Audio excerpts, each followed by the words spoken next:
Hey everybody, I wanted to make this short video just to make a quick little point and maybe get you thinking. You realize you take everything with you. So, what does that really mean? Let's break that down. You take it with you. Well, am I a son?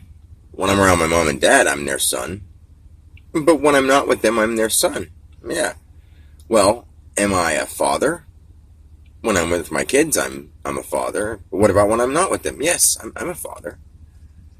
Let's say something like my job. Do I have a job? Yeah, I have a job. Do I have a job only when I'm working, or do I have a job when I'm not working? When I'm not working, I have a job.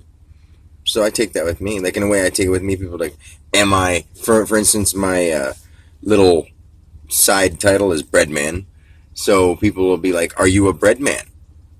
Like at the moment when I'm not working, I guess I'm not a bread man, but I still am a bread man. But then you take those things away and say you're something like a thief. Like one time in your life you stole something. It doesn't mean you're always a thief, but you take it with you as in that lesson you learned from whatever repercussions came from your thievery or whatever you got away with. Like your future actions are going to come from whatever you took with you in that experience. So the thing I'm noticing these days is most people aren't really putting that together. See, like my kids, when they're not with me, they're not my kids. Like they don't see it that way. Like they don't say like, you know,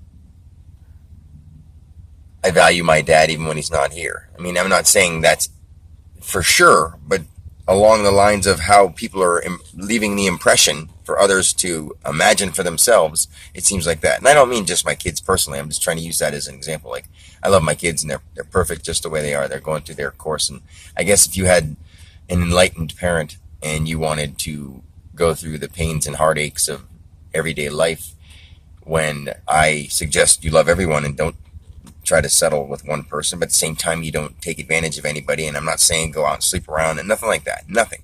Just love everyone and don't discriminate. Not discriminating means no one is better than anyone, so you couldn't possibly date if you were truly enlightened. And I couldn't. I can't even see that, and it's not because I'm just trying to prove something. It's just I can't do it.